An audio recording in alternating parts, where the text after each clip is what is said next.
So photos of the Tesla Cybertruck have leaked online, and I want to go over them with you guys because I think it's fun. And let's just start with the first one here.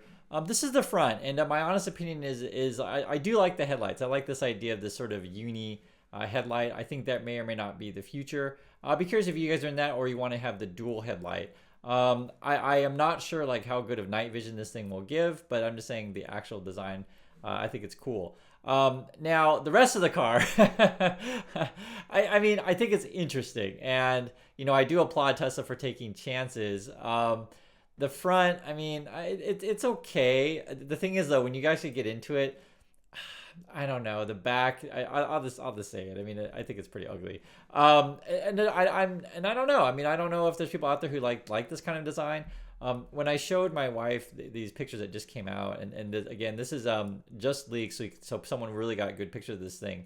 She's like, this is like a zombie movie kind of thing where you're, building an armored car to, live, that kind of stuff, or Road Warrior / Mad Max.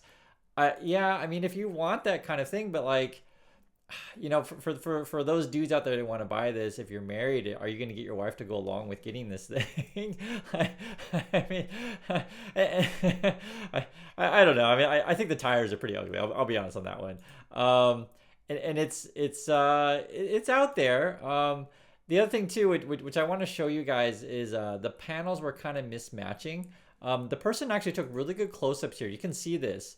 So this would be like your rear view, or your rear was at the trunk, open up, but it looks like they're kind of offline. So I don't know if that's by design, like there's some reason why you would want that. And if you guys have any, speculation why you would want to have your sort of lines not matching there, please let me know. You guys can see that here. Moreover, again, this is a back view. See the front, it's like not awful, but the back, I don't know. Yeah, there it is again. See this? So is there any reason why you would want this? Or is this some sort of design flaw that they have? I mean, I guess theoretically you want the rain to drain down, but I don't know. When I go to a car show and I look at, really, really cool cars or interesting cars, I usually want kind of everything to match. That's just me.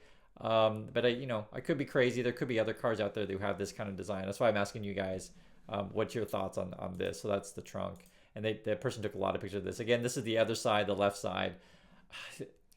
I just don't know anyone can say this looks good. I'm being honest. And also too, if they would have went like full out Batmobile, because the Batmobile is like pretty cool, right? So theoretically, I could see Batman driving something like this around. Not this design. I think the Warner Bros. would probably kind of narrow the tail a little bit. Having this wide tail is no good. And the thing is with Cybertruck, if you're gonna make this kind of vehicle, I would just go for car. I don't, because if it is indeed a truck, and we've talked about this before on the channel, where people saying comments like, Chris, these days people who drive trucks are just posers. That's what people have said. Like when I think of trucks when I was a kid, it was more like work truck, right? So if you don't know, when I was a kid, I used to work on farms and stuff, and so you bale hay and move crap around, that kind of thing. Like work truck, you put stuff in it and you move it. But this isn't really for that. There's not really a payload. It's not really designed for that. And it's not really a camper thing. I don't know what this is. This is like, this is the this would be the hood. So it looks like the hood isn't quite lined up either. So you see that's the windshield wiper, right? So that's sort of the guy who was taking pictures of it. Looks like there's a lot of things that aren't matched. So there's a high chance that this isn't quite what's the right word? The final production. This would just be a prototype. And you can see it looks like they're having problems, getting everything to fit properly, as you can see.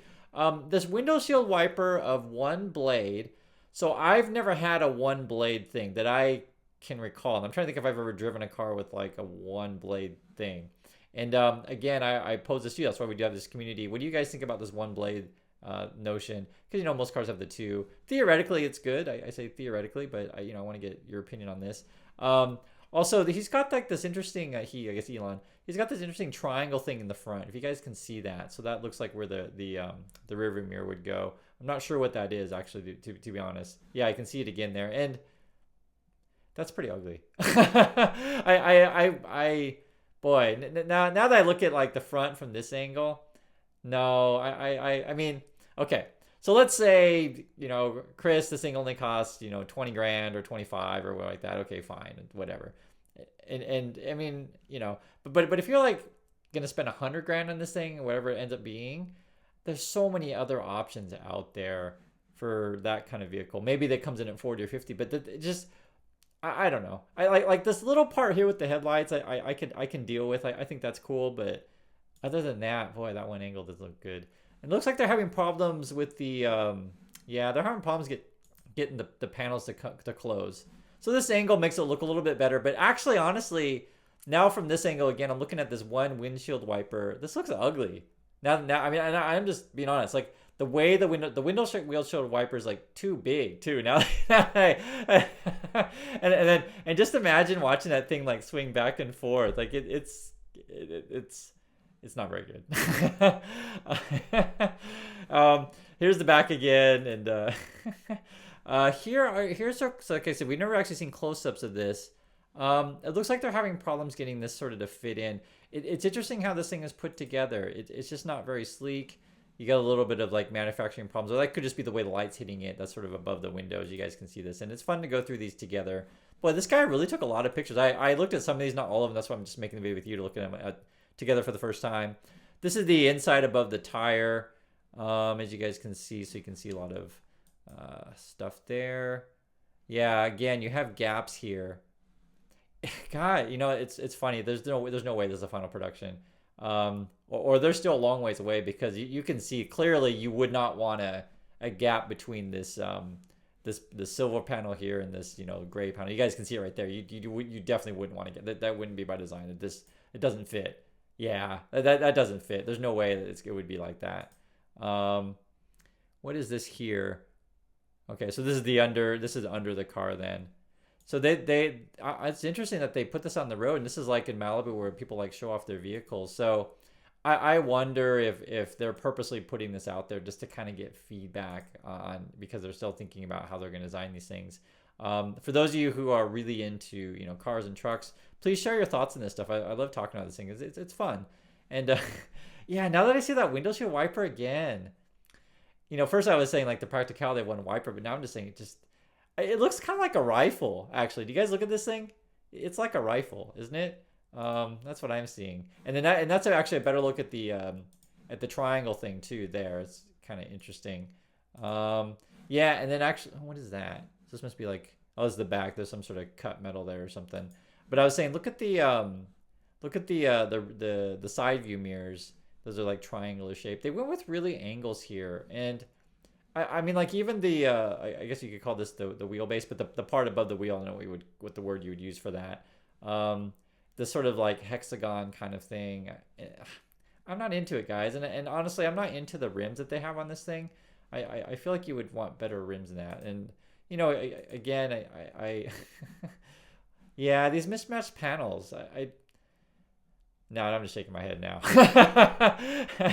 So that's what's going on with that. And you know, it's funny because guys, I know how it is. And you go out to the Tesla pumpers, etc. They're gonna look at the news. Oh, you know, the leaks online. That means it's coming close, and Elon's gonna sell 1 million cars, and he's so awesome. You know, here's some headlines. November 1st, right? Elon Musk says Tesla is aiming to make 200,000 Cybertrucks a year. 2 weeks ago, he said the car maker dug its own grave with the car. And then I guess last year he was like they were going to do, you know, 125,000. So his estimates on how many they're going to make keeps going up. And this is honest. I'm just also honest. If they make too many of these things and they can't sell them, or they just got to get rid of them and sell them for a loss, that could be really, really damaging to the company. And I want to hear the bulls, like, you know, respond.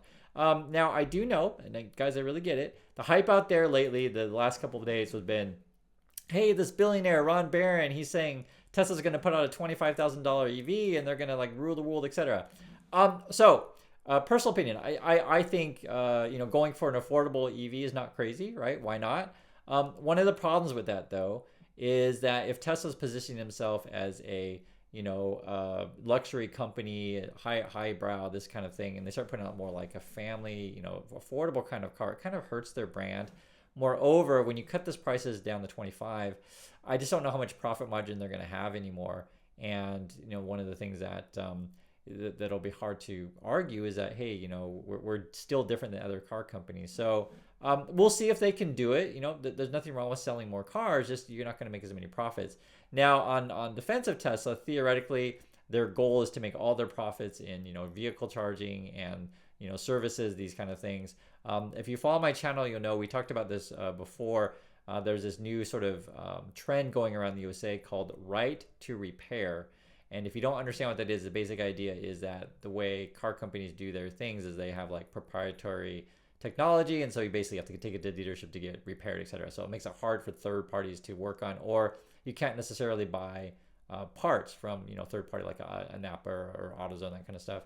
So this new trend, and 4 states in USA have voted for it, is called the right to repair, and the idea is that we're going to standardize all of the parts in the industry. It's not just automobiles; it's anything over $100. So it's actually really important, and I talk about my channel and just bring it up because I think that kind of stuff would really hurt the business model of many of these types of car companies if they think that they're going to have proprietary charging and proprietary repairs and this kind of stuff, and that they're going to make money from selling cars, essentially breaking even on a car, maybe small profit or even losing, but making it up with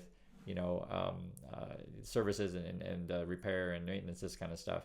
Moreover, the Ron Barron guy, he was out giving interviews on CNBC, pumping up Tesla, etc.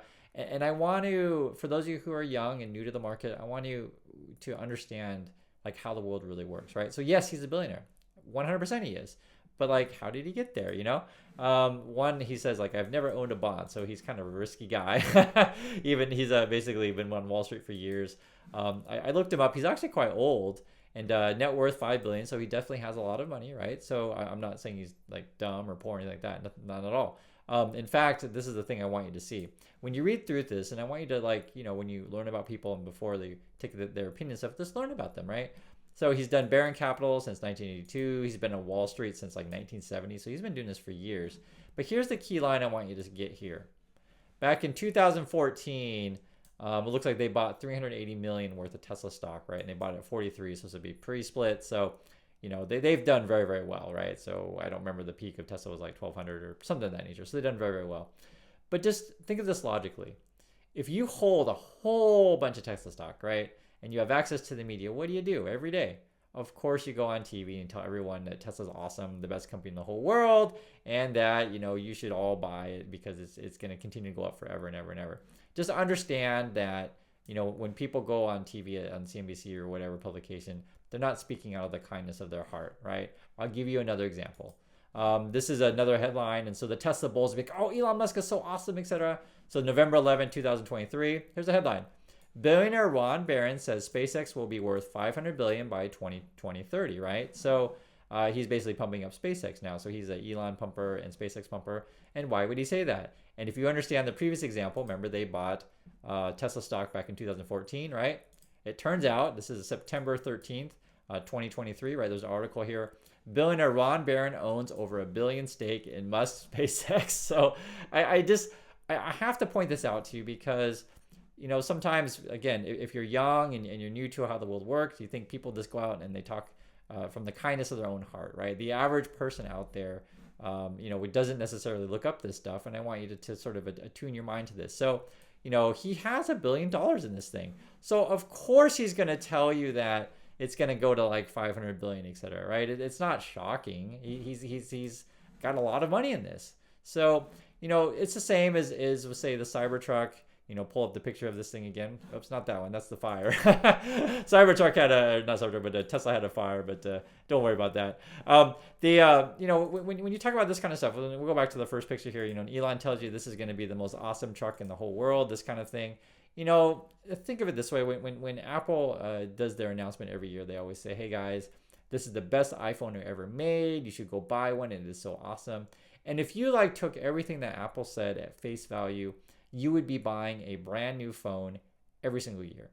And as a reasonably intelligent person, I hope you are, if you're watching this channel, you would know you don't need to buy a new phone every single year, right? Apple hypes you up, right? They're not like liar per se. They're just like crazy on the hype. And the thing with Elon, he's like way beyond even what Apple does. So, he's hype master.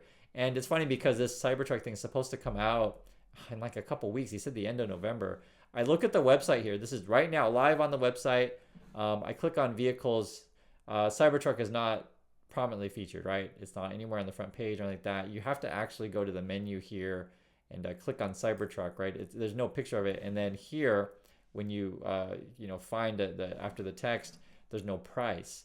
When you click on order now, it just says, hey, you know, give us $100 deposit, fully refundable, and that's it. So I don't know how much this thing's cost.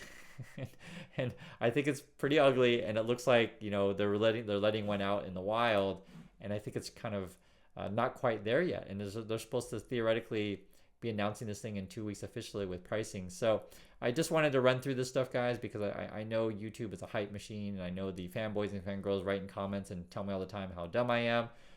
I'm just showing you guys pictures, and I want you guys to be honest with yourself. Do you think anyone's actually going to buy this car, and at what price? If this thing is over 100,000, how many would they sell? And if Tesla makes a whole bunch of these things, is it true? Did Elon Musk and Tesla actually dig their own grave with the Cybertruck? So I do appreciate everyone's time. Please share your thoughts on this, and I'll catch you next video.